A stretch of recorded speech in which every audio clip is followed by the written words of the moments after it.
No spin, no bias, no censorship. I'm Dan Wootton. This is Outspoken episode number 316. And breaking today, the world's most important leader of our lifetime, Donald Trump, in the UK for an unprecedented second state visit, showing off the best of British and our future king and queen, Prince William and Catherine, the Princess of Wales, who looked superb as they greeted the Donald and a very stylish Melania off their helicopter for a day of pomp, pageantry and ceremony that the British do best. It's reason to celebrate, right? After a very dark period for both countries. But instead, the MSM have exploded with snaring, biased and nonsensical coverage of Trump that any sane person had left behind in 2015. Trump was a threat to democracy and was alienating allies. Now, it's perfectly possible to argue that he is all of those things still, that he is still a disruptor, that he is still a threat to democracy. Certainly many people would see him as such. There is so much awkwardness around this trip, and for many people it's sort of holding their nose and getting on with it, if you like. You know, the UK has no say in who is the President of the United States, and they have to work with him. The country's special relationship stays the course. Prime ministers and presidents come and go. Oh, there's no doubt about it. He's not stopped talking about it, has he, since he was offered that invitation back in February. Back in April, I think we all chuckled a little bit when he described it as being a second fest. I suspect there were some people in the Foreign Office and the Palace who maybe spat their tea out at that description. They probably never had it described in that way before. The hard leftists in power have been forced into humiliating U-turns. Cooper, the Secretary of State for Foreign Commonwealth and Development Affairs. We're marching because the most powerful man in the world says it's okay to sexually assault women because he is rich and powerful, and we say no way. We're marching because we want no girl to ever lower her sights, be limited in her life because she sees her value of her life through Donald Trump's eyes.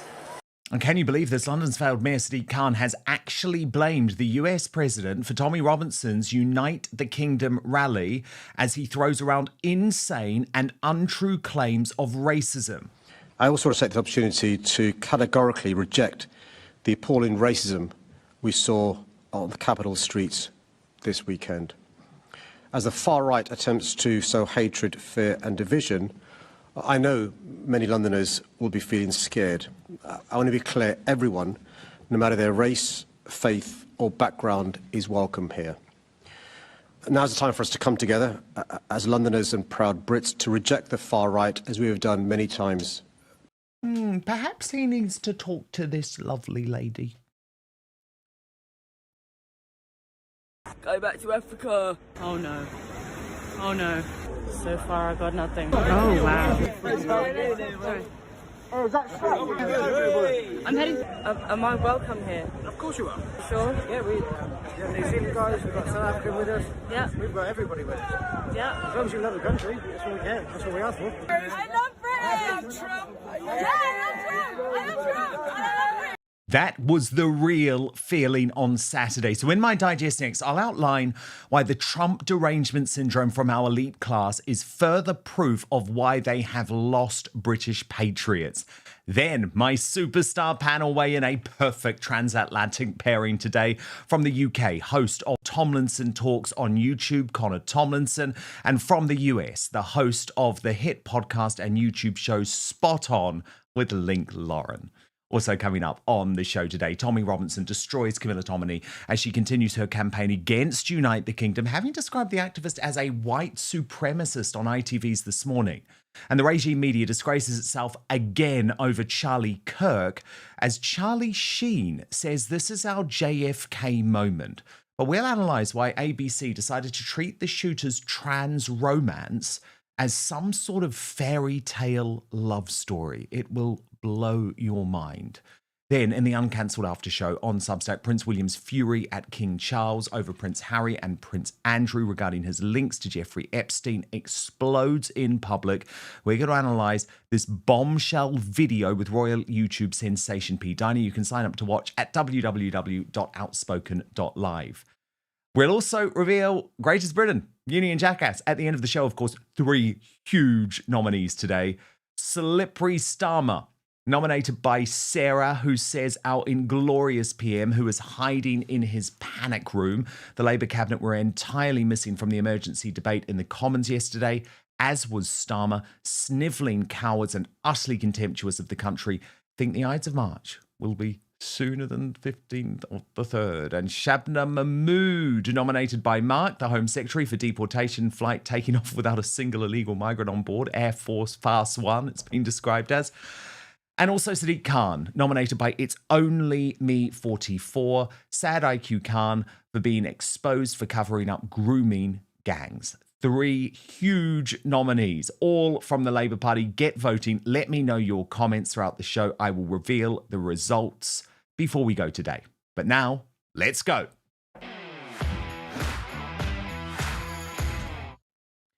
The despicable reaction by the elite class, Westminster establishment and mainstream media to the arrival of the most important leader of all our lifetimes for an unprecedented second state visit shows just how far the disunited kingdom is falling. It is utterly disgusting that in light of Donald Trump losing one of his closest allies in a political assassination just a week ago, that the UK left is continuing to indulge in the divisive and, in my view, quite frankly, dangerous tactics that I think in part resulted in the death of Charlie Kirk. But for ordinary patriots on both sides of the Atlantic, the incredible and truly historic scenes at Windsor Castle today illustrated a great love between our two nations. At a moment where politics should surely be put to one side for ceremony, allyship, and a recognition that the bonds that forever unite the world's 2 greatest countries should not be broken. Not even by hard left agitators and student politicians attempting to bring shame on our country with pathetic led-by-donkey stunts like this. On Windsor Castle last night, as Kathy Gingell of Conservative Women posted, "This makes me embarrassed to be British. How can this happen? It shows you how politically motivated the police are." But sadly, that was just the beginning of a series of embarrassments in an attempt to overshadow the visit by Trump, including these hard leftists interrupting a Republican event in Windsor until one patriot, that dude Andre Walker, said, "Hell no, enough is enough." Watch this. Awake. We should not be here to support this president. He only leads us down a path of fascism and climate collapse. It is clear that this man is a madman. He is going to send us into an early grave.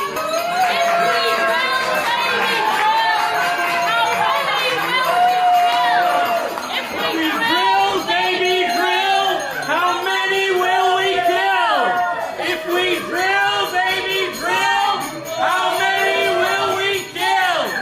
If we drill, baby, drill, how many will we kill? If we drill, baby, drill, how many will we kill? If we drill, baby, drill, how many will we kill? If we drill, baby, drill, how many will we kill? If you drill, baby, drill, how many will you kill?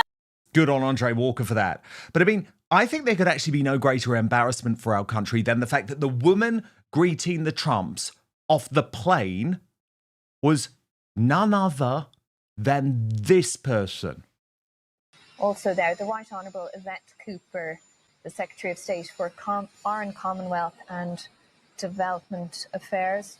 We're marching because the most powerful man in the world says it's okay to sexually assault women because he is rich and powerful, and we say no way. We're marching marching because we want no girl to ever lower her sights, be limited in her life because she sees her value of her life through Donald Trump's eyes. Yes, just a fortnight ago, Slippery Starmer picked that woman to greet Trump off the plane.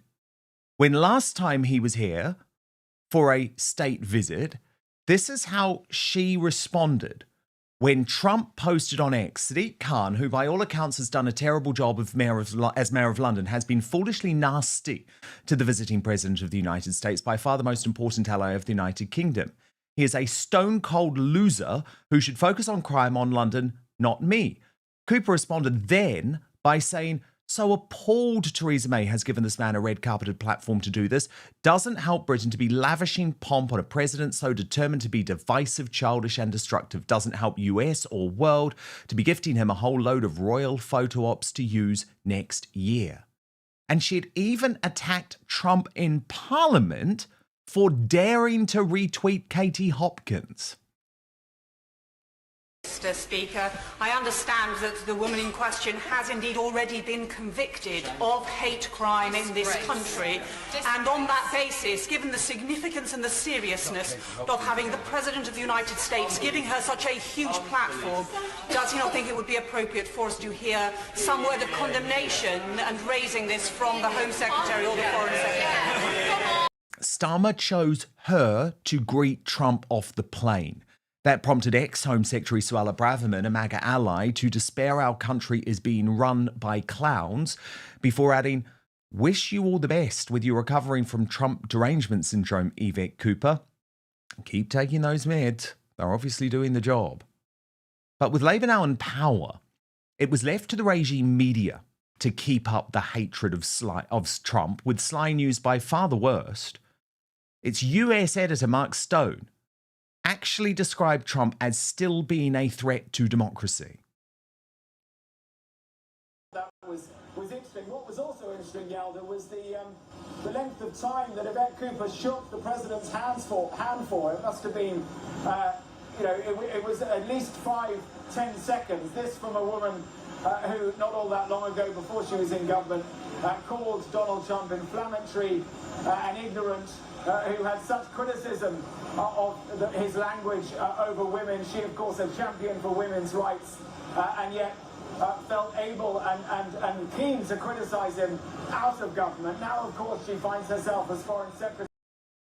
Because she said that Donald Trump was a threat to democracy and was alienating allies. Now, it's perfectly possible to argue that he is all of those things still, that he is still a disruptor, that he is still a threat to democracy. Certainly many people would see him as such.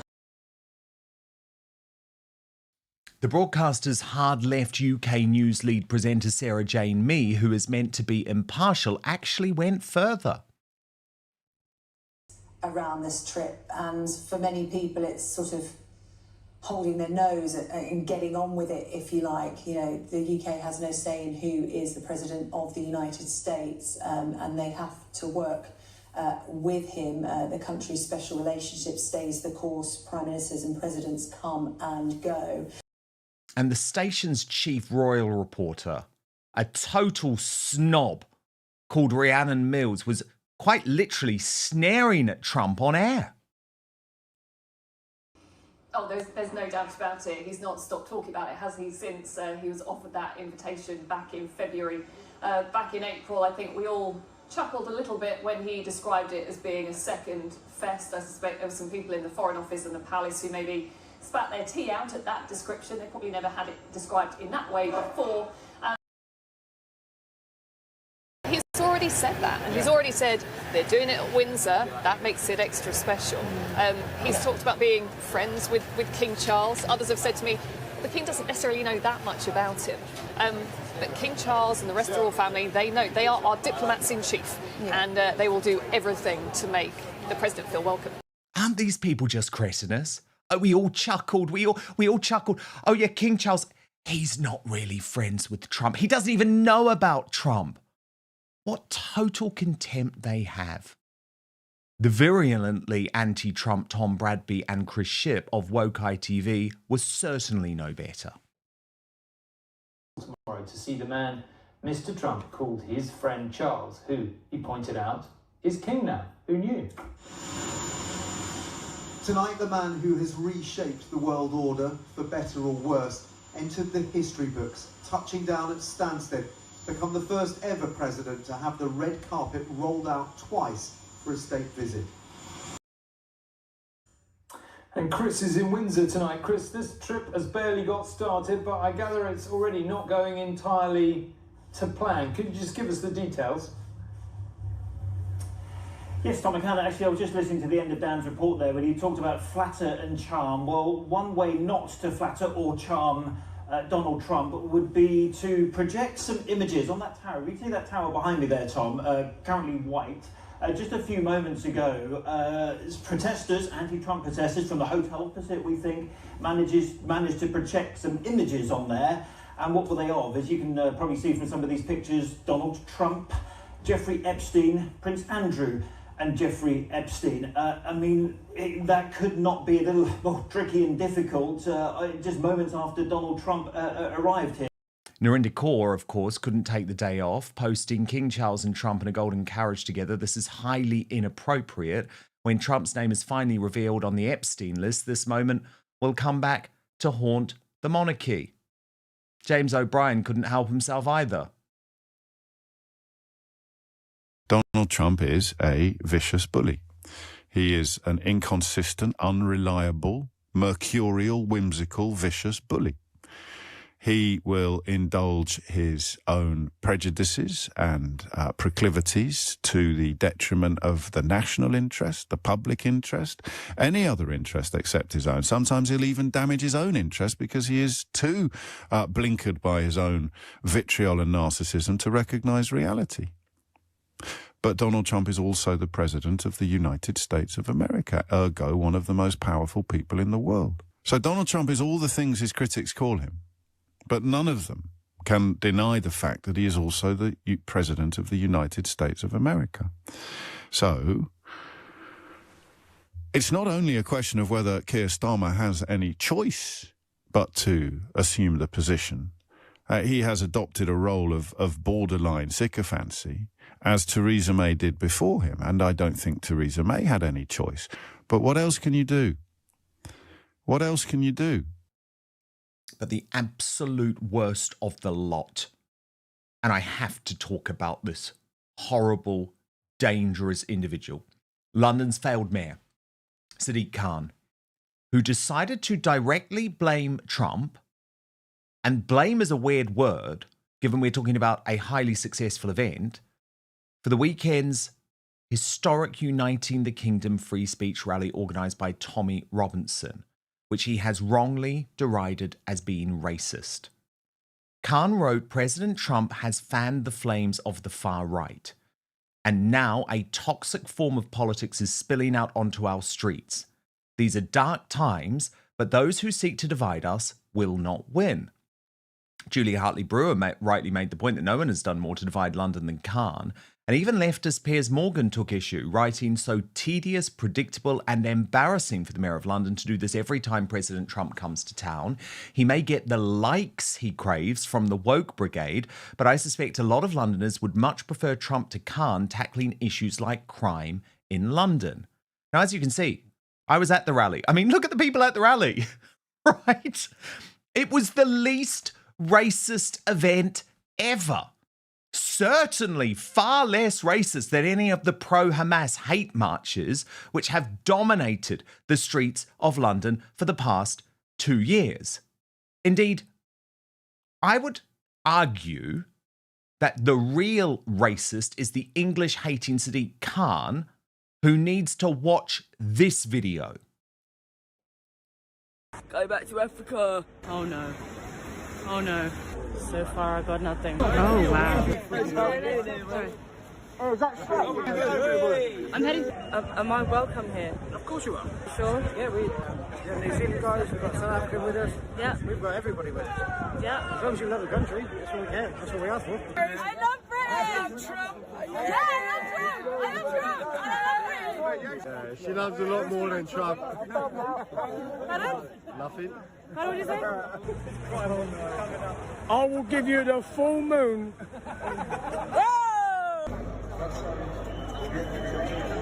And look at that. No racism here. She said, I'm with my family. There's a more important point this week, though, in regards to Trump. Why does the MSM keep on pretending that he is actually a fan of our failed and embattled Prime Minister Slippery Starmer, who, trust me, is going to be out of a job within months after driving the country further into the ground? Alison Pearson asks, why do journalists buy the idea that the president gets along with Trump? Trump toys with him. He knows he's weak. The administration thinks the UK is betraying free speech and Western values. They are alarmed by British Islamism. At some point, Trump will go for Starmer. That prompted Alex Phillips to add, I have it on good authority from inside the administration that this is the case. And while today is about ceremony and the royals, tomorrow Trump will get down to politics, with even the left-wing Independent reporting the free speech row threatens to derail Starmer's talks with Trump during the state visit. They revealed an under siege Keir Starmer is facing a showdown with Trump over free speech in the UK. Senior Washington sources telling the newspaper that free speech is now top of the president's agenda. A source close to Trump revealed that he berated Keir Starmer over free speech when the two held talks during the summer at the US president's Turnberry Golf Resort. The source said there is absolutely no doubt that free speech is going to be one of, if not the top issue when the two hold talks. And here's the reality that the regime media will not tell you. Trump loves Britain, and Britain, aware of what's going on in our country, increasingly loves Trump. But Trump rightly hates our increasingly authoritarian government, and we desperately need help from Trump. Now, our transatlantic superstar panel.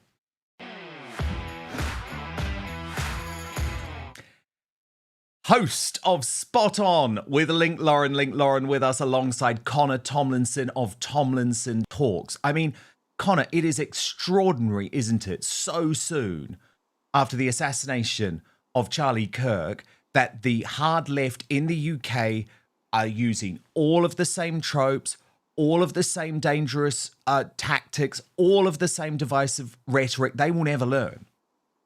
No, and it's not about learning, Dan.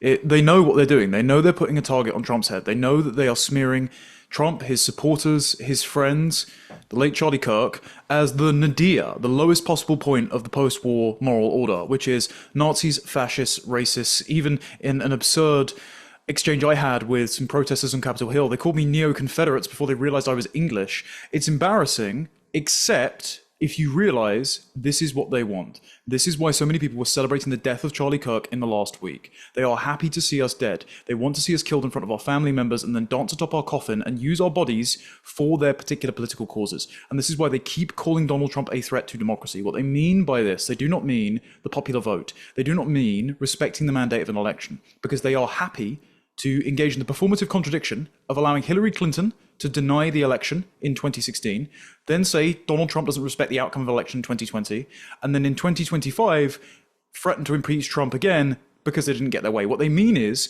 they presume literally everyone else is a blank slate, that they have all of the same interests, that progressive politics are going to usher us into utopia, and any divisive, racist, populist, or whatever other slanderous phrase they want to throw at us are spokes in the wheels of getting there. So they think they are justified to censor, slander, and even shoot their political opponents, because if they just get rid of us, then they will have John Lennon's Imagine. Yeah, very true. Link Lauren, you've spent a lot of time with Trump and been at the White House a lot for your brilliant reporting over the past few months. He really seems impacted, and this may seem like an obvious thing to say, Link, but he seems so deeply impacted by the assassination of Charlie Kirk. What frame of mind do you think he arrives in the UK for today?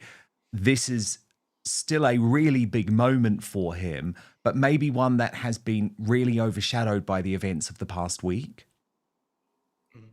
Well, it's great to be with you, Dan. You know, what's interesting about President Trump, his job is to shepherd the country through these difficult times, the most horrific, difficult times. I mean, the assassination of one of our biggest political figures, especially on the right, one of the biggest conservative political figures. But I think President Trump is also great at compartmentalizing. So when he's over in the UK, I think he's able to compartmentalize. Let me get through this. Okay, what's on the schedule for today? And then there's going to be a huge service for Charlie Kirk in Arizona on Sunday. He'll be speaking. Robert F. Kennedy Jr., Vice President J.D. Vance, Tulsi Gabbard. Everybody's going to be speaking. I think it's going to be about 63,000 people in the stadium. I think he's deeply impacted by the assassination of Charlie Kirk because so many of the folks on his staff are very close with Charlie Kirk. They're very close in age to him. His son, Donald Trump Jr., I think Charlie Kirk started out working for Donald Trump Jr., right? They were at Trump Tower on election night in 2016. That's how far back they go. And so I think Charlie Kirk was like a son in a way. He was a part of the family. He was close with Ivanka, the entire family. So I think he's very, very, very affected by this, but it's his job to stay strong. I think people want President Trump to fall apart and cry or showed some, big display of emotion. That's not his job as the president. His job as the president is to push us through and be this sort of bulwark in these tough times.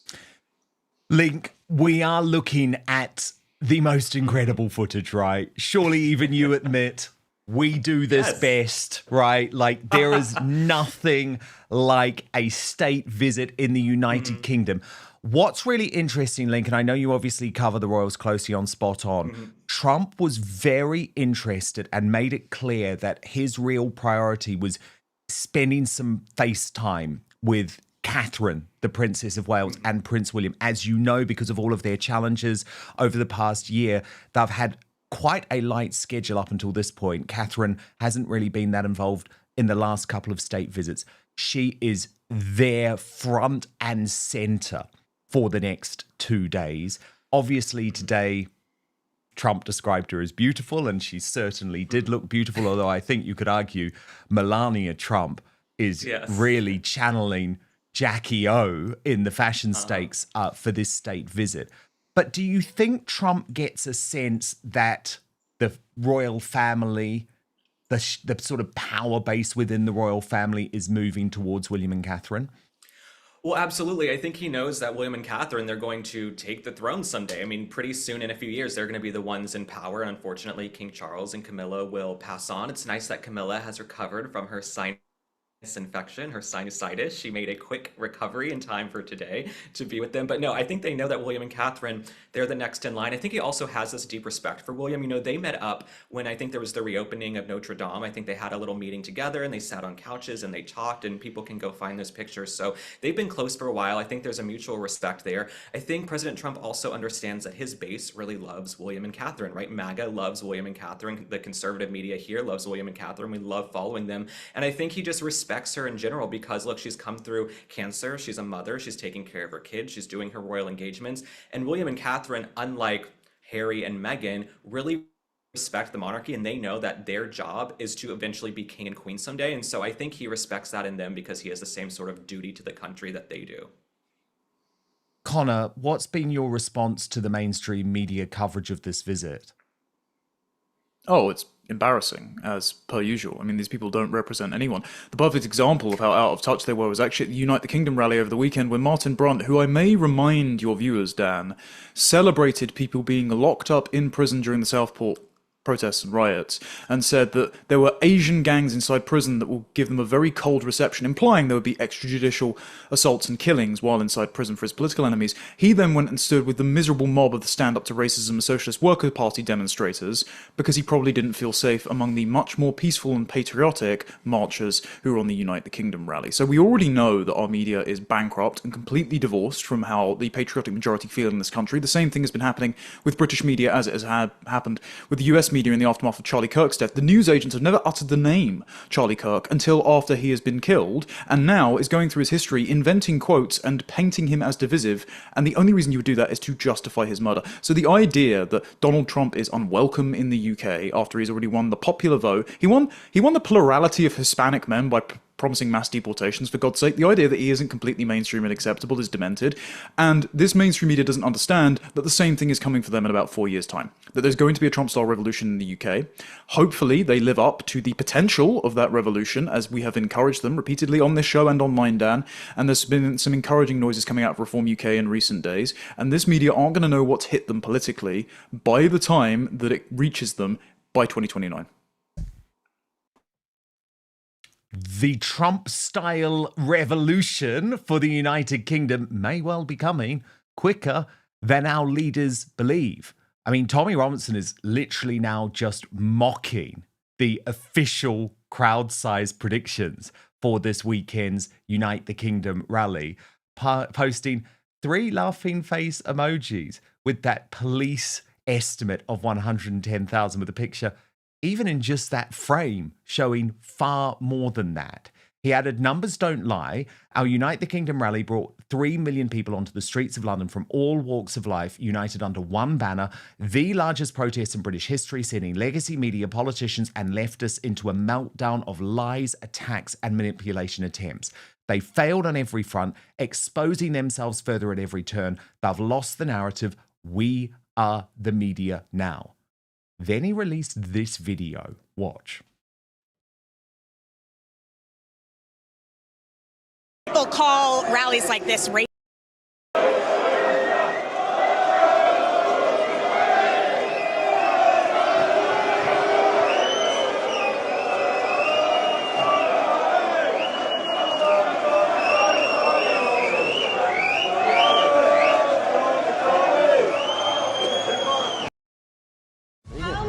Do you think were there?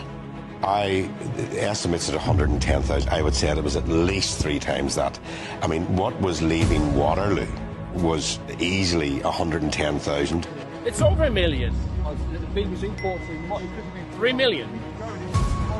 God bless this country.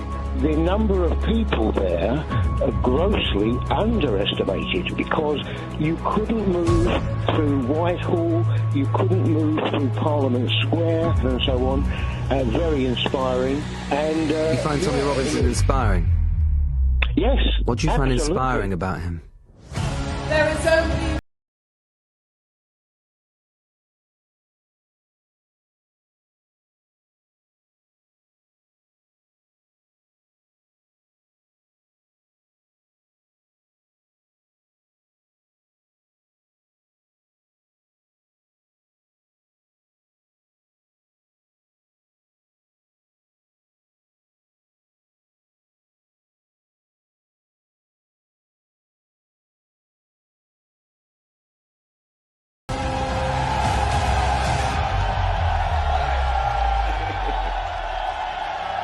The government has failed in its duty to protect its citizens, which is a fundamental duty of government, and the people need to be in charge, not some bureaucracy that doesn't care. The essence of democracy is it should be a government for the people, by the. But what's fascinating is that the regime media, including on the right, is unable to realise that Saturday was a game-changing event, that Britain will never be the same again. As Tommy posted, listen to the utter contempt towards our Uniting the Kingdom rally by Camilla Tominey and some other snobby div. The sheer hate-filled anger on Camilla's face. We are the mainstream now. You legacy media puppets are finished. And watch what she had to say here. In this attempt to make Tommy Robinson mainstream, and then he's at the march flanked by Katie Hopkins and Lawrence Fox. And the attempt to make him mainstream is coming from America. Yes, not Elon from this Musk, country. who doesn't really understand British politics very well. He was speaking on the stage with Tommy Robinson and uttered the words, "You must fight or you die." And obviously in some contexts, fighting could just mean politically, you're going to stand for office and get those votes, etc. In another context, it could mean inciting violence. And I think that I think his clumsy language in that case is an argument for him staying away from what could be a very explosive situation.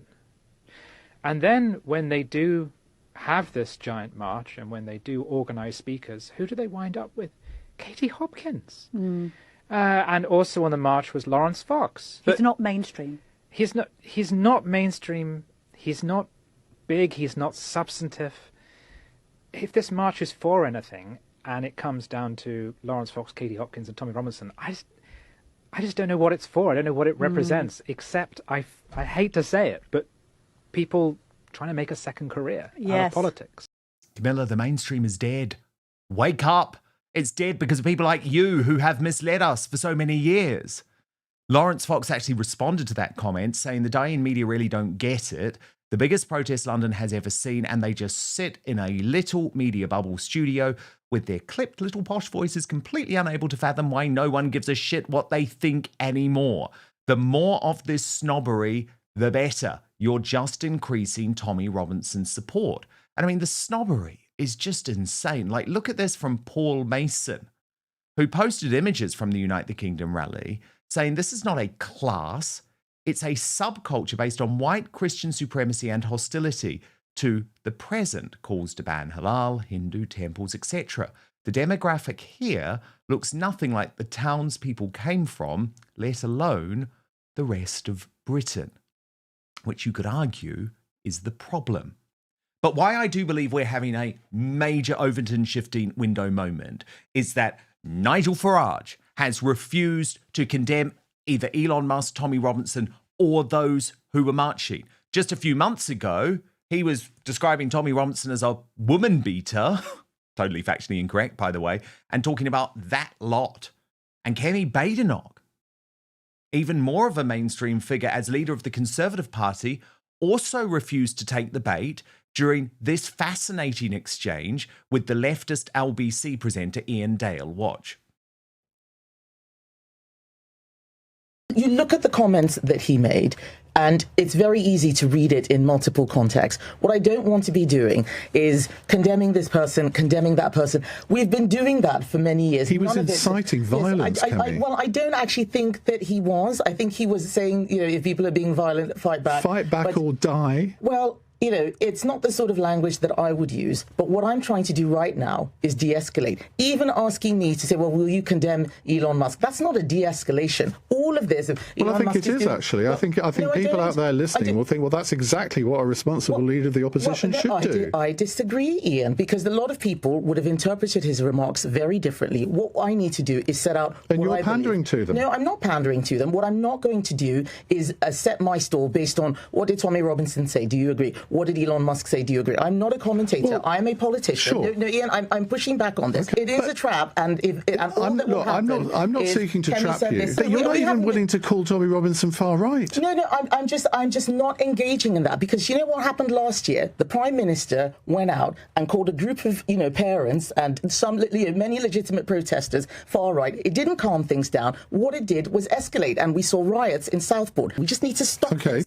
Tommy Robinson posted after that interview, Conservative leader Camilla Badenoch refuses to throw us under the bus or condemn us, even as she's goaded by legacy media.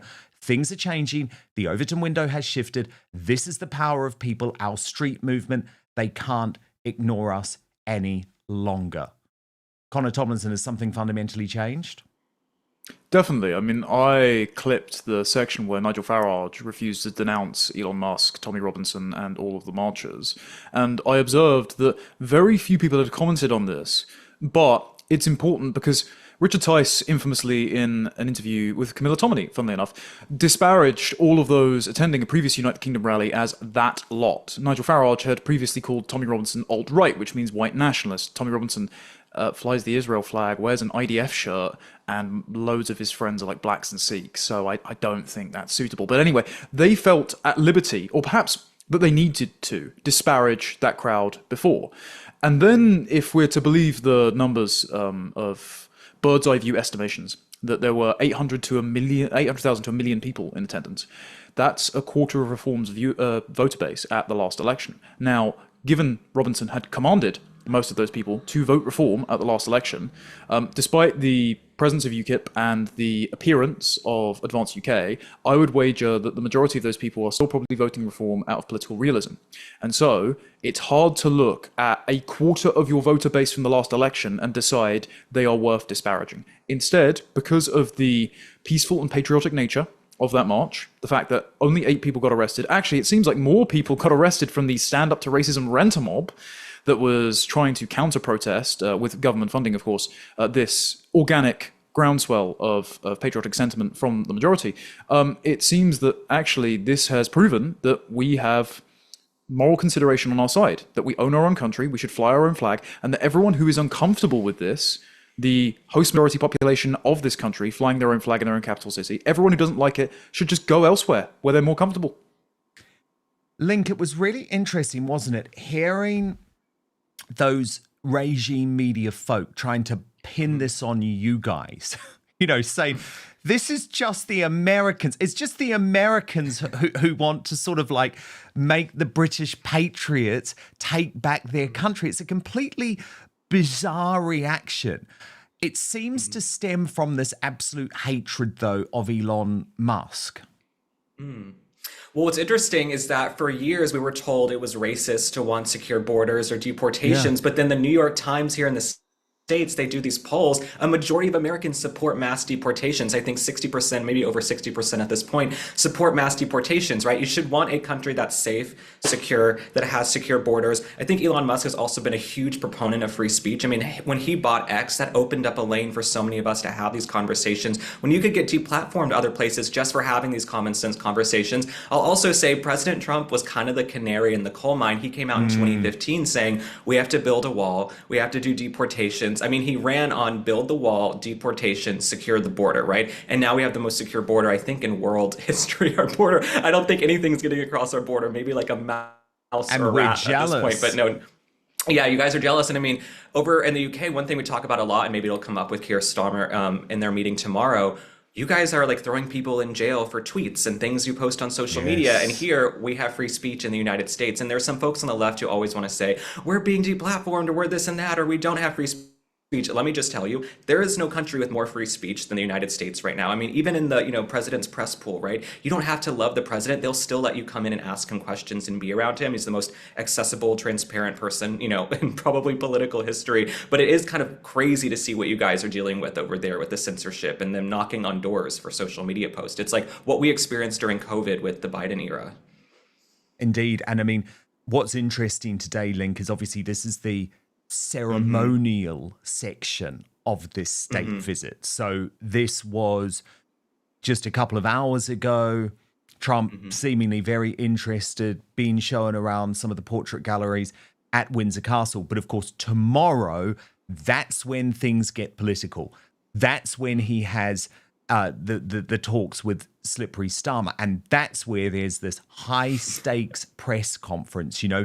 Is Trump going to be asked about the free speech threat in the United Kingdom? It's going to be absolutely fascinating. But Link, I did just want to show you something from CBS News, which is a leftist organization, although they seem to be wanting to move to the right at the moment. Talks that they might hire Barry Weiss from, from Substack, from the Free Press, yes, to take it forward. But for the moment, they came to this Unite the Kingdom rally and tried to paint it as racist. I just want to show you this little clip, though, which totally showed them up, because look at the man who pops up in the background of this question. Watch this.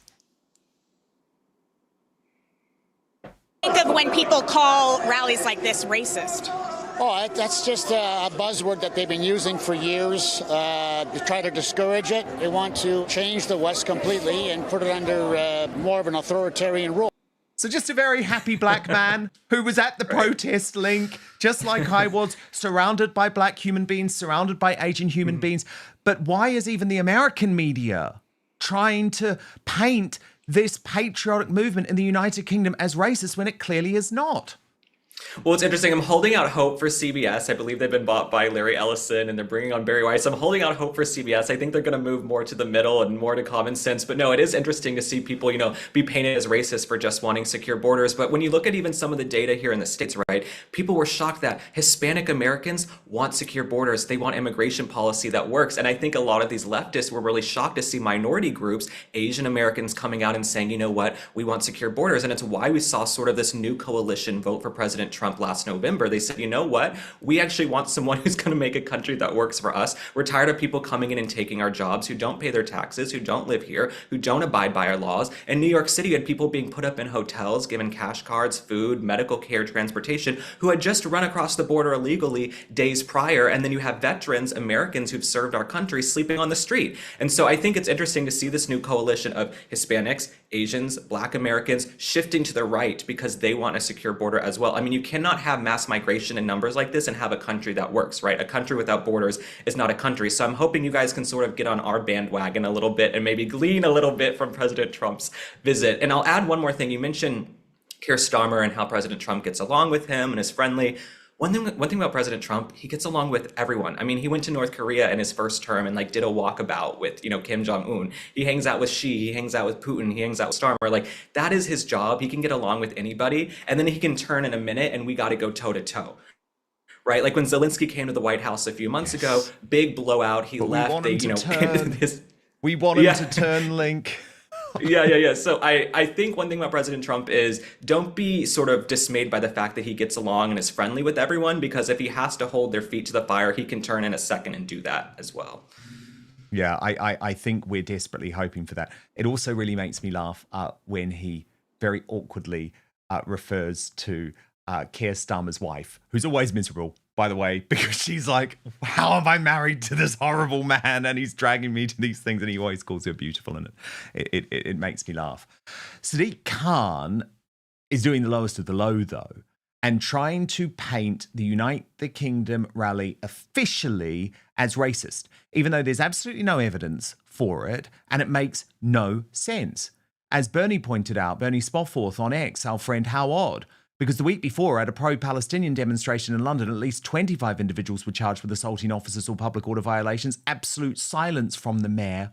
Oh, that was in response to this egregious video, which has yet again infuriated the native population. I want to address the events of this weekend. On Saturday, Met officers once again put themselves on the line to keep Londoners safe and facilitate the right to protest. I want to say thank you to all those involved for their work and to offer my heartfelt thoughts to those that were injured in the line of duty. I know that policing protest, especially of the sort we saw this weekend, is complex and places huge demand on the Met. I was shocked by the violence officers faced, and I've been clear that it's completely unacceptable. I also want to take the opportunity to categorically reject the appalling racism we saw on the capital streets this weekend. As the far right attempts to sow hatred, fear and division, I know many Londoners will be feeling scared. I want to be clear, everyone, no matter their race, faith or background, is welcome here. Now's the time for us to come together as Londoners and proud Brits to reject the far right, as we have done many times. The bloke literally didn't say a word, as 800 were arrested after the Notting Hill Carnival, where hundreds more were either sexually assaulted or stabbed. And by the way, the arrest figures from Saturday, just like the crowd numbers, were not as they seemed. Tommy Robinson today has said the Met Police confirmed that of the 26 arrests reported by the legacy media, only 8 were attributed Unite the Kingdom patriots. 18 arrests were leftist agitators. 8 minor arrests from 3 million patriots, yet the legacy media and politicians were still quick to condemn. Here's to them, with a one finger up. What do you make of when people call rallies like this racist? Oh, that's just a buzzword that they've been using for years to try to discourage it. They want to change the West completely and put it under more. I just keep laughing because it just proves it definitely wasn't a racist rally. Katie Hopkins responded to Sadiq Khan. Sadiq, is that you? Sadiq, let me bend down so we can look at each other at eye height. I'll just crouch on down here. Just a couple of things. Great Britain, United Kingdom, is a Christian country, always has been. And that union, that flag, that's our flag of a Christian country. Yours, my little friend, is a completely different colour. I think it's green, it's got like a little semicircle on, a star, something like that. And it's sort of often carried by the people who have hate marches through London, the Pro-Pally Brigade, with their little black and white tea towels on. So anyway, darlings, just remember, Union flag belongs to British people, Christian country.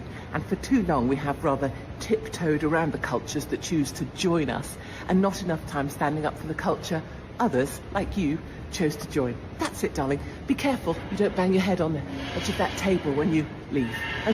And Freethinker Han, the TikTok influencer who is non-white, actually went to the event as a test, was expecting actually a little bit of racism, and said quite the opposite happened. Listen. I went to the Tommy Robinson protest on September 13th and it was fine. I also went alone as well. I met my friend like 2 hours later in central London, but I was by myself and I went straight to the belly of the beast and I saw nothing but peaceful people, respectful people. I was even interviewing them. I asked them in my last TikTok, they're actually good people, and I knew I shouldn't have been afraid. I was never ever going to be afraid because I grew up with English people. I grew up with white people and they've been nothing but polite, respectful. That's their culture, you know.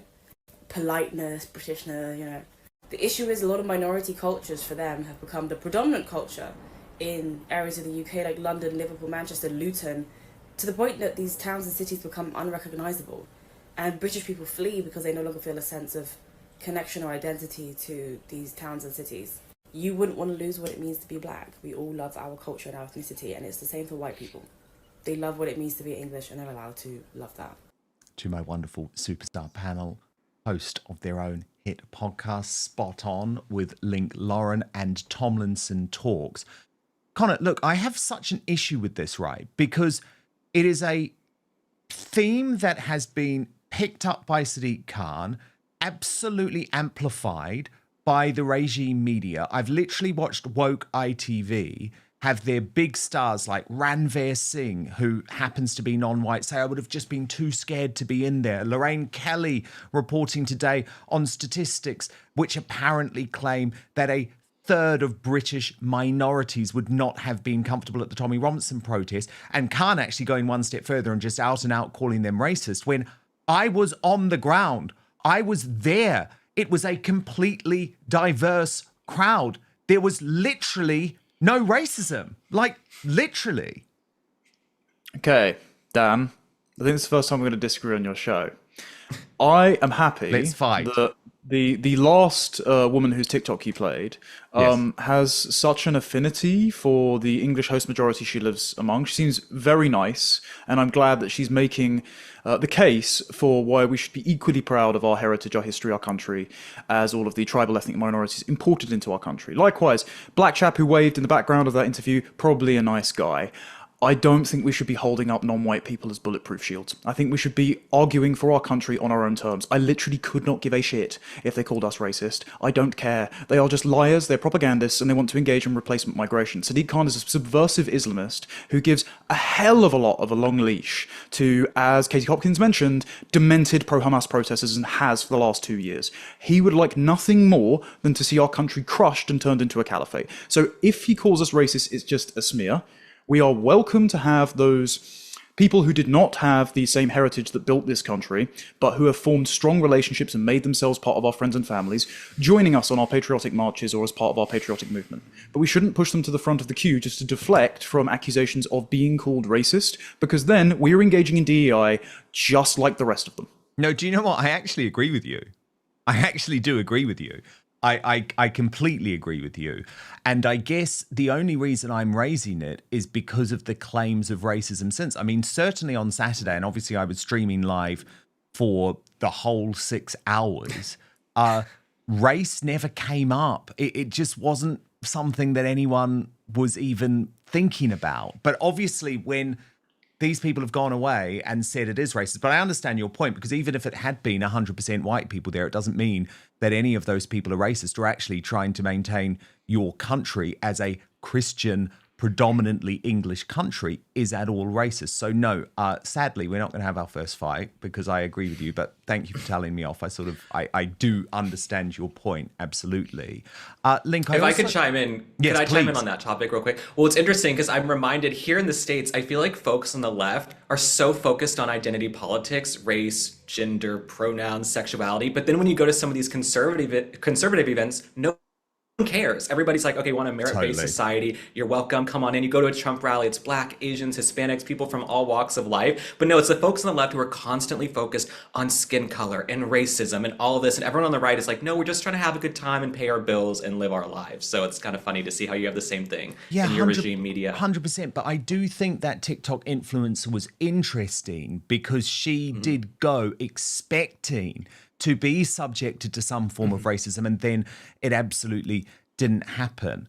I also want to ask you both about Elon Musk, because this has been the other big focus of the regime media. Elon Musk went on stage and apparently incited violence. Now, again, I watched the whole 20-minute interview. None of the regime media decided to broadcast everything that Elon Musk said. So what they've done is really focus in on this one particular comment, which I want to play so you can both see it, and then show you how James O'Brien, who is the worst in the British left, is trying to suggest Elon Musk was acting. The common sense. So my appeal is to British common sense, which is to look carefully around you and say, if this continues, what world will you be living in? This is a message to the reasonable centre, the people who ordinarily wouldn't get involved in politics, who just want to live their lives. They don't want. They're quiet. They just go about their business. My message is to them: if this continues, that violence is going to come to you. You will have no choice. You're in a fundamental situation here where whether you choose violence or not, violence is coming to you. You either fight back or you die. You either fight back or you die. And that's the truth. Today, Elon, I think the British public are telling the world that they're ready to fight back. Good. And I think it's good, but this is what James O'Brien said. It's the most ultimate provocation to tell people that if they don't fight, then they will be victims. Violence is coming to... Well, have a listen yourself. Violence is going to come to you. You will have no choice. You're in a fundamental situation here where whether you choose violence or not, violence is coming to you. You either fight back or you die. You either fight back or you die. And that's the truth. If this speech had been made 10 years ago, what would our reaction be? There wouldn't have been 110,000 people out in London.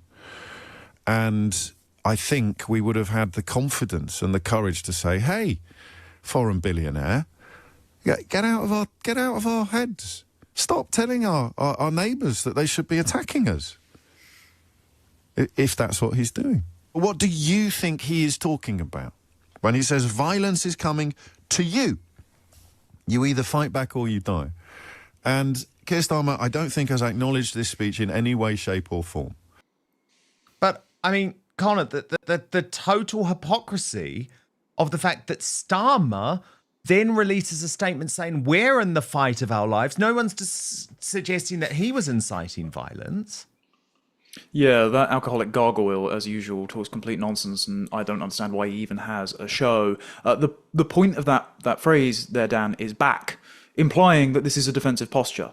And I wonder what would have given Elon Musk the impression that one side is willing to use political violence against the other. Perhaps it was streamers like Hassan Piker and Destiny constantly calling to kill conservatives for the last decade. Mm-hmm. Perhaps it was Maxine Waters saying that you need to surround members of the Trump cabinet in 2018 and push them out of department stores and gasoline stations and say that they're not welcome in polite society. Perhaps it was the fact that Trump, by literally less than an inch, almost had his head blown off on live television. And perhaps it was Charlie Kirk getting his neck shot through in front of his wife and kids last week. And thousands, millions of people were celebrating it on TikTok, on the mainstream media for over a week, dancing on top of his grave. So I wonder why Elon Musk is worried that violence is going to come to us, even though we have relegated ourselves to, and should continue to do so for the time being, to peaceful marches and speech. The only way to prevent said violence from breaking out, the warnings of civil war that likes of David Betts and Dominic Cummings and Richard Kemp have warned about, is for the state to use its lawful monopoly and force to crack down against foreign criminals and leftist terrorists. And I think the Trump administration is about to do that. Unfortunately, in Britain, our leaders haven't got the message and are actually, like Lord Hermer, on board with groups like Hope Not Hate, fomenting violence against the patriotic majority. They're still slandering us as far-right Nazis and racists. They want to turn the temperature up. So excuse me if I do not listen to charges of moral hypocrisy from the likes of James O'Brien, who is so wretched he wouldn't look out of place in a Jim Henson production. So true. Love that. Link, where does MAGA stand now on Musk? And is it almost as if now he's not part of the administration, he can turn his focus to the UK? And for example, from my point of view, I'm happy about that. Like, you're fine. Do you know what I mean? We need him. Right. No, I think the administration is so successful right now, and I'm not sure about the relationship with Elon. What's funny is I was at the White House the day all of that was coming down with Elon, and people were texting me, is it chaos? Is there craziness? No, everything was super calm.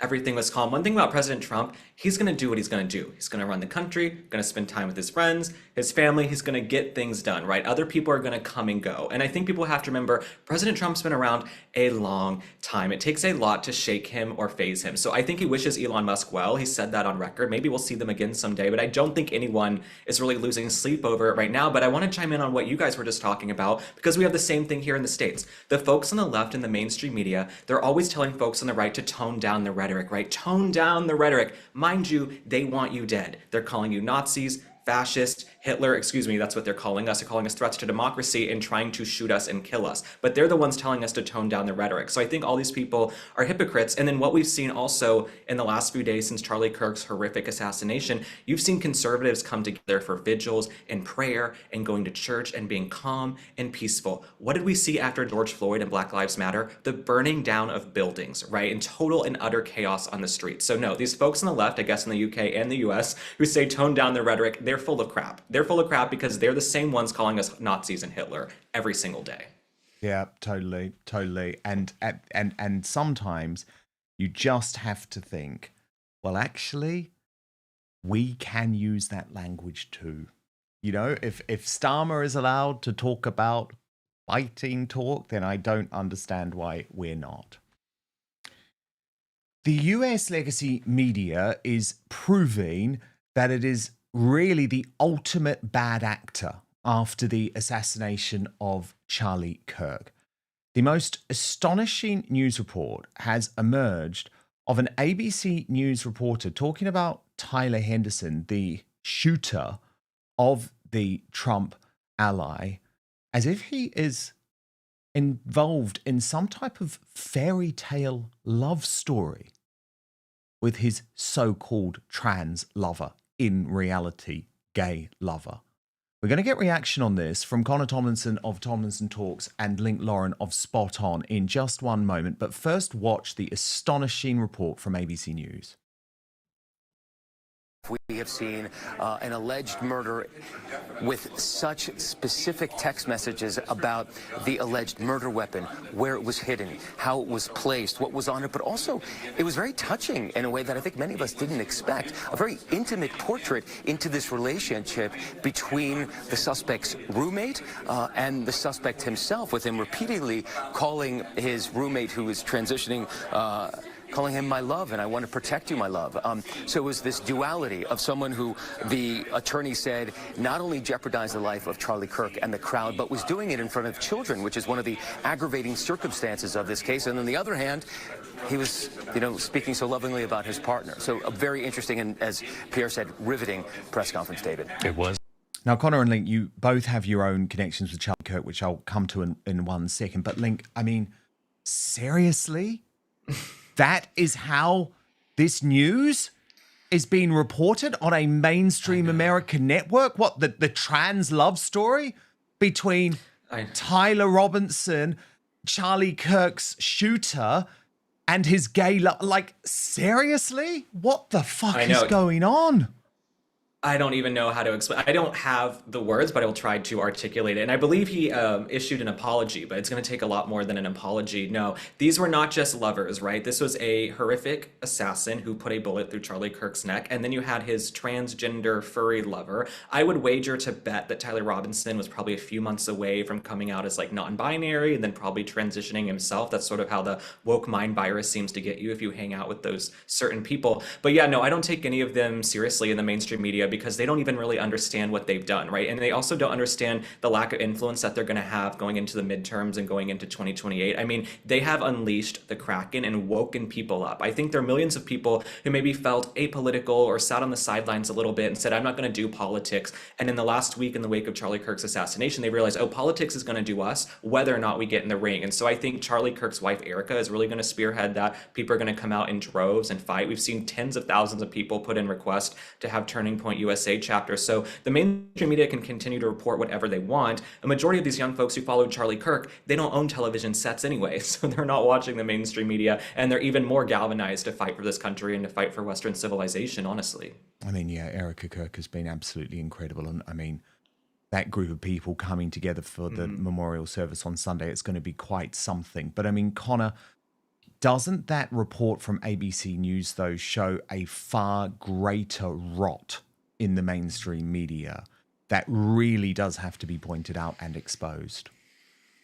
Yeah, this guy should be fired for trying to depict Charlie Kirk's murder as some sort of transsexual Bonnie and Clyde situation. It's disgraceful. Yes. No, the murderer is not the victim here. I don't care whether or not his parents would not accept his delusion that his boyfriend was a woman. I don't care if whether or not their parents, and by the way, it seems like actually that the boyfriend's parents actually gave them the apartment. So he was claiming on Reddit that they were some religious fundamentalists who kicked him out the house. Well, they seem to have been supporting his lifestyle steer. I don't care whether or not they looked disapprovingly on them being some part of some furry polycule.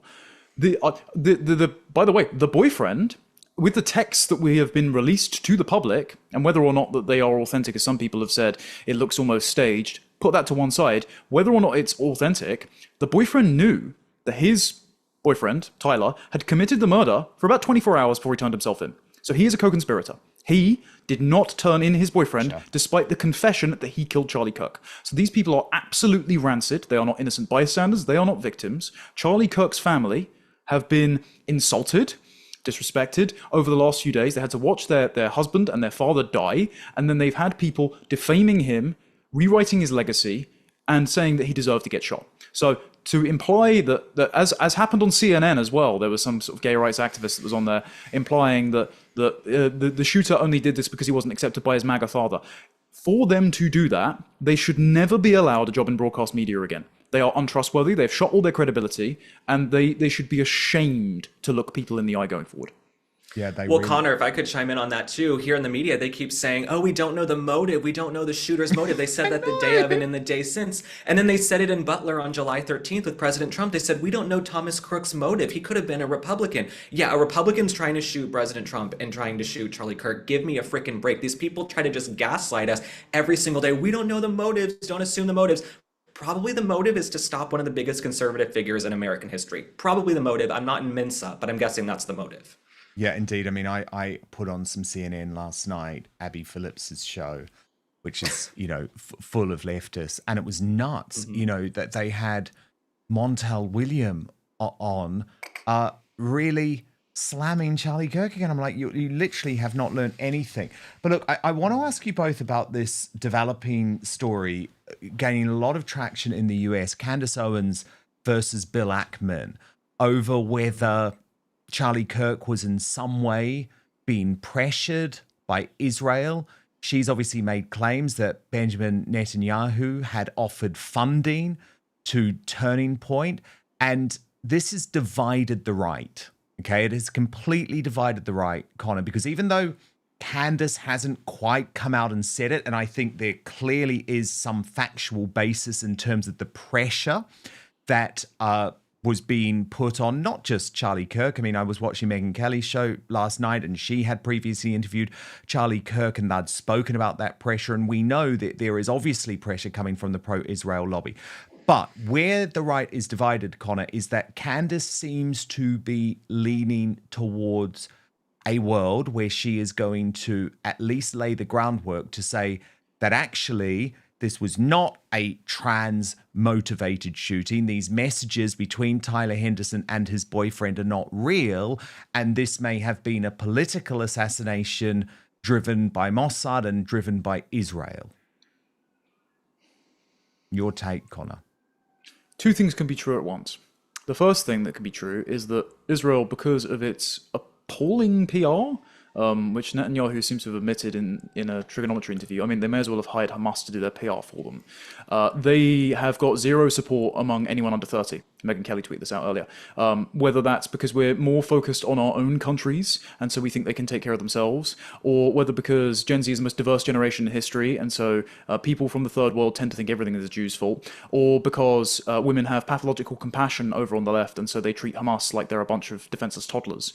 For whatever reason, support for Israel has collapsed. So they were leaning on Charlie as a friend of Jews and an ardent defender of Israel to promote Zionism among Gen Z. And the problem is when they keep making mistakes in foreign policy or in messaging, it becomes harder and harder to defend. And Charlie was trying to have a rapprochement between the likes of Tucker Carlson and Dave Smith and his good friend Candace Owens, who have become very Israel skeptical and in occasion engaged in some weird rhetoric around Hamas and Jews, and the more, let's say, establishment or pro-Israel, more interventionist right. That can be entirely true. It can also be an entire waste of everyone's fucking time to turn around and say, oh yeah, Israel did this because the grounds of the university are a menorah. Like Ian Carroll going immediately after Kirk's death and saying, oh, this smells like a professional hit done by Mossad. Dear Lord, man, this is our one chance to crush the Open Society Foundation, to stop all of the degenerate communists on Twitch that have been calling for our heads for as long as I can remember. Since I've been in politics, it's been the last 10 years they've called to kill everyone that I respect. And then now you're wasting time going, oh, but don't you think it's the Jews? It's not Israel, it's not Ukraine, it's not Qatar, it's some crazy troon that the Democrats have convinced are committing a genocide against his boyfriend for the last how many years. Get a grip and get focused. I think you're right. And it could be a lost opportunity. Link, where are you? Are you with Connor or are you with Candace? I don't know. I'm just more focused on the memorial on Sunday and how that's going to go. I've just been praying that the security is good. You're going to have 63,000 people. And I just also keep thinking about Erica and the young kids. I know people are always going to jump to try to make conclusions or connect this dot to connect this dot. I'm mainly just thinking about Erica, the two young kids, the Turning Point staff who now don't have their boss, don't have the leader of their movement. And I also just think, and I've been saying the last few weeks, and I really felt it in the last week since Charlie Kirk's assassination, on the other side of a breakdown is a breakthrough. And I feel like this is such a breakthrough moment for conservatives in America to come together. I think a lot of people who really weren't interested in conservative politics now see just the evil we're dealing with on the left, that they can just shoot someone for going to college campuses and having an open dialogue. So that's really what I've been focusing on. I've seen some of this on X. I got home last night and saw some of it, but it's not anything that I'm tracking too closely at this point. I want to second all of that, by the way, Dan. This is the opportunity to come together, and we can relitigate foreign policy stuff later. This is the moment to crush our enemies. Well, indeed, and obviously that has been the criticism of Candace, because I have seen other people who are very close to Charlie Kirk saying he would never deride your memory in this way. You know, it's difficult. It's very, very difficult. Of course, you both had interactions with Charlie quite recently. Link. He was a big inspiration to you? Right. I had just been on Fox and Friends with Charlie, I think July 26th or 7th. And I remember I got the call and they said, do you want to come on Fox and Friends? And I said, it's so early where I live. I just don't know if I'm going to come on. And then they called back and they said, well, Charlie Kirk's actually going to be interviewing you. And I remember jumping around the kitchen. I said, oh my God, well, if Charlie Kirk's going to be interviewing me, that's ups the ante a little bit. And so I said, I can get up at 2, 3 a.m. for that. And I just remember being so excited because it just shows he means so much to me, means a lot to young conservatives, so much to my audience. I knew it was going to be important to be on with him. I didn't know at the time how important it would be. But I'm so grateful that we had the opportunity, and my producer from my podcast got her start at Turning Point USA. So many of my close friends got their starts. They were at Charlie Kirk's wedding to Erica. So it's been a really emotional situation for so many of my friends. And I think also for my friends in the administration, Charlie Kirk's assassination has brought back some of the, feelings they had in Butler on July 13th with President Trump's assassination attempt, and just sort of that bleak reminder of the political extremism that's on the left right now in the United States. I know. It's really, really terrifying. And of course, Megyn Kelly, you're part of the Megyn Kelly network, your brilliant show, Spot On. And she has said she will be going ahead with her national tour. Yes. I'll be on the tour with her. So we'll have security. It'll be indoor, and these are big arenas with a lot of screening. And as far as I know, no doubts about that? What do you mean? No doubts about the security? In terms of continuing going. I mean, no, she's definitely 1,000%. They were just talking to me about my hotel and everything. So definitely going on the tour and definitely continuing. No, but I mean for you personally, Link, has it shaken your confidence? No, not really. I feel secure, and I know some of my friends and family have said they don't want to come see it anymore. I'm hoping they'll change their mind between now and October. What's sad is that Charlie was supposed to be on her tour on November 20th, and so maybe there's going to be some type of memoriam, or they'll find something to do there. But no, the tour has to go on, and in fact, people have really been going to get tickets now since Charlie's passing because they want to come together. They're like, okay, we're not going to cower. We're not going to sit at home and be scared. We're going to come together. So I'm going to be there with Megyn on some of the dates, and I'm super, super excited. And hopefully we can honor Charlie in every single show and maybe do something to discuss him. I mean, this is very fresh. This is like the JFK moment for the modern era. You add social media in, it's like, gasoline on a fire. So I hope we can, honor him in some way. It's kind of tough to talk about right now, but I hope we can. Yeah, no, indeed. And Charlie Sheen said exactly the same thing, actually, on Piers Morgan, Outspoken, last night. Watch this. Rogan, for the aftermath of it, was helpful. Yeah. If that makes sense. Yeah. But and I don't know. I think for this generation, I think that's their JFK moment. I mean, seriously. And I just, if that's where we've wound up, it cannot be where we stay. Right. It's still, I don't want to say it's still not, it still doesn't feel, it's too surreal to process it, Yeah. It's just the unfairness of it, because that dude,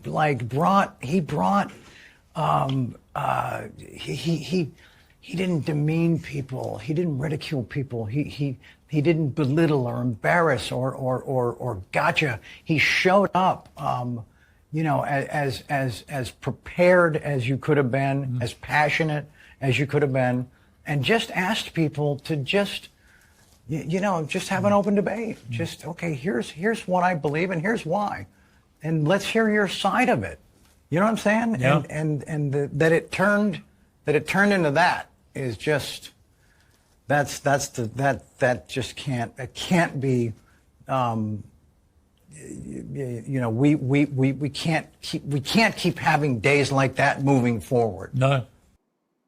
Tomlinson, in recent months, you had assisted Charlie Kirk, who was really interested in the free speech violations in the United Kingdom, including the jailing of Lucy Connolly. Yeah, he came over in May, and he took the time to meet myself and a mutual friend of ours, Dan, in London for a few hours, and we had a good laugh and a good joke, and he was discussing how to import some of the successes of the Trump revolution back over to the UK, because Lord knows we need it. And in exchange, his team reached out on his behalf and asked me to forward a bunch of notes pertaining to the jailing of Lucy Connolly, the persecution of free speech by Keir Starmer, and it prepped him for his interview with Ben Leo and then his exchanges for the Oxford and Cambridge Union. So without that interview with Ben, the massive interview where he spoke about Islam and the persecution of free speech in the UK, along with many other journalistic endeavours, the Trump administration wouldn't be as attentive as to how bad things are in Britain without Charlie Kirk's intervention. One thing that has been heartening to come of this is the number of young men going back to church, the number of people who have held their families tighter in recent days, the number of... just a friend of mine, I set she's had trouble finding a husband, and I've made another friend this year, and he's a very good guy, a great admirer of Charlie Kirk. He's in the media space, and I set them up, and they had a bit of a wobble a week or so ago when I was out in Washington. I hope they don't mind me telling the story. And they said, "Oh, let's go on a break." And the moment that Charlie was killed, they picked up the phone to one of the reconciled, and they went and attended his memorial at the I think it was JFK Center, actually Center, in DC. Yeah. So Charlie, both with his college campus tours and even in the aftermath of his death, has made so many Christian converts, so many men and women choose to have families and children, so many people to rediscover their heritage, their identity, and their traditions, and live more wholesome lives than his awful shooter could ever even hope to live. And I hope that shooter's life is very, very short following the prosecution. Indeed. Indeed. Thank you both so much. Brilliant, brilliant analysis as ever from Connor Tomlinson, who is the host of the brilliant Tomlinson Talks on YouTube, and Link Lauren, host of Spot On with Link Lauren, part of the MK network, which you can subscribe to on YouTube. I watch on YouTube, but of course it is a hit podcast as well. Thank you both so much. Thank you. Thank you so much. And Matt Gutman, who was the reporter from ABC News, who we saw earlier, has now issued an apology, as Link and Connor referred to. I'm just going to read it out to you. You know I like to give both sides of the story. Yesterday, I tried to underscore the jarring contrast between this cold-blooded assassination of Charlie Kirk, a man who dedicated his life to public dialogue, and the personal disturbing text read aloud by the Utah County Attorney at the press conference. I deeply regret that my words did not make that clear, but let there be zero doubt, I unequivocally condemn this horrific crime and the pain it caused Charlie Kirk's family, those who were forced to witness it at UVU, and the millions of people he inspired. So no apology, but an explanation. And I think sometimes we do have to give people the benefit of the doubt in those circumstances. But I will say, I think his reporting revealed a deep rot in the regime media. And we have seen that deep rot over the course of everything that we've spoken about today. The British MSM's reaction to Donald Trump. The British MSM's reaction to the Unite the Kingdom rally. And in the US, we see it with the assassination of Charlie Kirk. Okay, very interesting Greatest Britain and Union Jackass results. I'm going to reveal them in just one moment. Plus some news about the show as well. So don't go anywhere. But first, to your super chats, Rusty says, great coverage, Dan, was totally inspired by Ben Habib and signed up straight away. Thank you so much. Craig Lee says, the biggest threat to democracy is no free press. Dee says, everyone call Ofcom for the lies. Well, Dee, you know I call them the Off-communists. And that's the irony, isn't it? Where is the balance on Sly News, who seem to just put full-on Trump haters on constantly? But of course, the Off-communists don't give a damn about that. Private Jose says, Yvette Cooper is insanely horrible, vile woman, hate her. And from Biological Female 84, I hope Trump humiliates Starmer tomorrow. My God. Me too. Really, really do. Okay, to today's Union Jackass results. A reminder of your nominees. Slippery Starmer, put forward by Sarah, because he's hiding in his panic room and not facing the Peter Mandelson scandal. Shabna Mahmood, nominated by Mark, for the deportation flight taking off without a single illegal migrant on board. And Sadiq Khan, nominated by It's Only Me 44 for being exposed for covering up grooming gangs. These results are really interesting. In third place, with just 7% of the vote, Shabana Mahmood. The runner-up, with 17% of the vote, Slippery Starmer. That must be the first time he hasn't won when he's been nominated for Union Jackass. But my God, your overwhelming winner with 76% of the vote, London's failed mayor, Sadiq Khan. And today's Greatest Britain, nominated by Big Mama Booth, is David Davis for getting an emergency debate yesterday regarding Lord Mandelson's US ambassador role, vetting and timeline, stinging questions from the opposition parties, an eye-opening lesson on just how Labour have sunk, plus the appalling smirking from a few forced to be there. Okay, so a little bit of news. I am off for the next few days because I am traveling to Australia to be part of the CPAC conference there, the Conservative Political Action Network. I'm actually going to be on stage. We should have spoken about it actually, with Connor Tomlinson and the former British Prime Minister Liz Truss hosting a special session about the state of the UK today. Our Australian friends are very interested in that. Of course, there'll be some people saying, oh gosh, are you nervous about being at a Conservative event after what happened with Charlie Kirk? And again, just like what Megyn Kelly said, absolutely not. I never had any doubts about going. I know some others have cancelled, but not me. Not me. I will absolutely be sticking to the commitment. I am very, very much looking forward to being in Australia. And because obviously my family just across the Tasman in New Zealand, and it's my sister Ash's 40th birthday, I'm going to be spending a few days with my mum, my dad, my sister, and little Ivy Dan. So what that means is there's not going to be any live shows over the next few days. That's the bad news. Well, I hope you think it's bad news because obviously we're so part of the routine. The really good news is that we've been working very hard behind the scenes at Outspoken over the past couple of weeks to bring you some amazing in-depth interviews from our brand new studio, which you will have seen recently when I interviewed Tommy Robinson. But we have some amazing guests lined up. And what's so exciting for me about this is we're going a little bit off the news agenda and we're actually able to speak much more in depth about some of the challenges that are facing the United Kingdom. So tomorrow, Ben Habib, the leader of Advance UK, joins me. On Friday, Nick Tenconi, the leader of UKIP, will be here.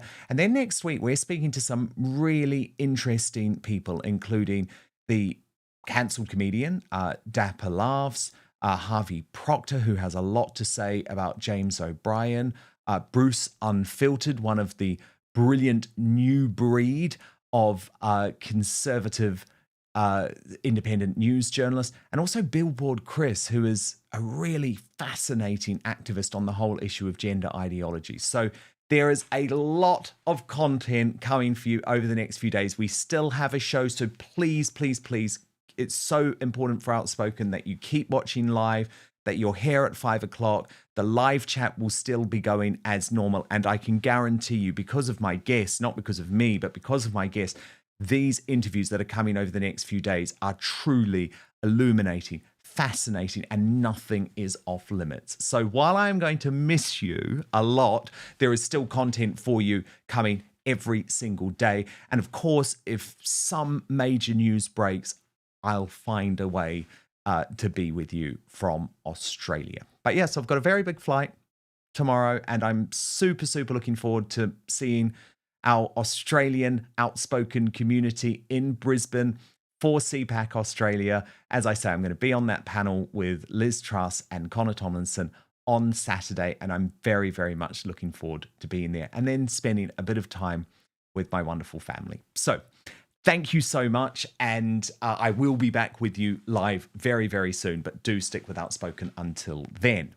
Coming up in the Uncancelled After Show on Substack, whoa, did you see? Have you seen the big row between Prince William and Prince Andrew outside the Duchess of Kent's funeral yesterday? If not, I'm going to bring you that shocking video, all the analysis with P. Diner. By the way, I totally understand, though, why William is feeling furious. And it's not just because of Andrew, it's because of Prince Harry, too. So we're going to get into all of that over at www.outspoken.live. That is our Substack page. It's a brilliant way to support the Outspoken community. So at this stage, we come off YouTube and Rumble. We move over to Substack for the Uncancelled After Show. I would be very grateful if you could also subscribe to our podcast too, which is now available at Spotify. You can watch it on video, actually, on Spotify and on Apple Podcasts too, or wherever you get your podcast. But the key thing is that you rate and review, leave a comment too. That really helps in the algorithm. So even though I'm not back live tomorrow, we are back as a show tomorrow with Advance UK leader Ben Habib. He is making a lot of news tomorrow after that major speech that he delivered at the Unite the Kingdom rally. So please do be back with us, 5 p.m. UK time, midday Eastern, 9 a.m.